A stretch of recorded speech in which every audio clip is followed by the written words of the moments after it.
Yena, hate is a strong word. Hello? Yeah, it's Retro Talks Tuesdays. Who's ready? Let's go.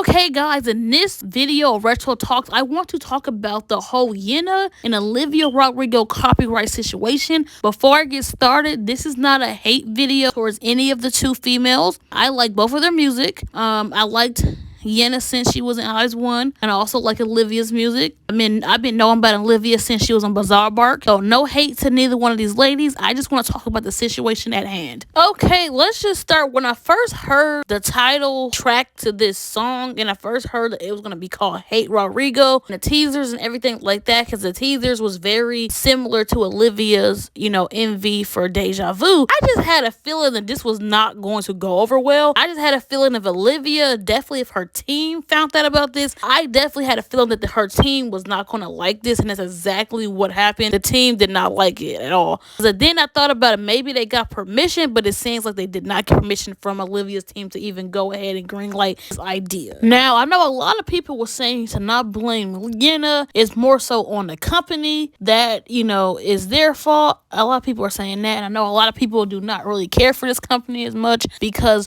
a lot of people don't like the way they've been handling Everglow's career as well. So people are already have a lot of beef with Yena's company in the first place, and this situation didn't make it any better. Now, and I know that Yena did clarify what the title track really meant. She said it wasn't a hate video. She said she is a fan of Olivia, and she kind of made a song about being like a cutesy jealousy type of a way of seeing like your role model shine and stuff like that. I know that's what she said in an interview on one of the variety TV shows that she was recently in. But even with saying that is honestly kind of weird in my opinion. No shade to her, but I think, if you're a fan of somebody, you have to be very careful about the things that you say about the person, definitely when you are a celebrity yourself, because it can come off as kind of weird regardless if you mean to or not. And one of the things that kind of tripped me out about this whole situation, that if Yena is such a huge Olivia fan, I thought Yena will probably know that Olivia actually went through something similar with her own debut album when Olivia was allegedly got in trouble for copyright or plagiarism, whatever you want to call it, of other artists' songs that I'm not going to name in this video. So you would think that Yena would have known from that situation and would have told her company that maybe that's not a good idea. But I think once Olivia's team went through that with her, they probably learned a huge lesson themselves. Therefore, they're probably cracking down more on these things and taking these things more serious. And ain't this kind of ironic that Olivia's coming out with new music as well, and by the time this video goes up, I think Olivia new music will be out. And I know some people were saying that maybe Yena's company was trying to write off of Olivia's name by having Yena drop this song right before Olivia comes out with her new music. So when people talk about Olivia, they will talk about Yena as well. I really hope that's not the case, because you should definitely not clout chase or use other people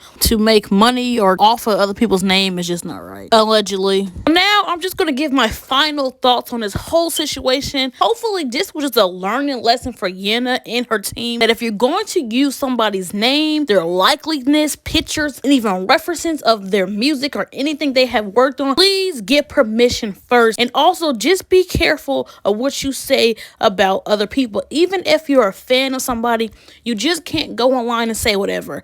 I'm a fan of many people as well, but I'm careful of making sure that I don't cross any lines or cross any boundaries, because I know as fans, we all make things for our faves. It could be edits, it can be funny videos, covers, or even mentioning our faves and multiple times. But even when you're a fan of somebody, you still have to be careful about what you say about people online, because you don't want to get in trouble for copyright, and you definitely don't want to get sued. God forbid, knock on wood. Because you gotta put it this way: if you woke up and you went online and you saw a song called Hate Your Last Name, and you saw pictures and videos of you in another person's video that you may or may not even know, and this person was saying they was a fan of you, but the song was talking about being jealous of you, you would feel some type of way too. I know I would. This also reminds me of a quote that my 4th and 5th grade teacher told us when we were younger. She said, the same energy it takes to hate somebody, it takes to love somebody. Because if you didn't care about the person, you will feel nothing towards them. You will be unbothered by their whole existence and presence. Don't forget to like, comment, share, and subscribe. Thank you, RETROMANIACS.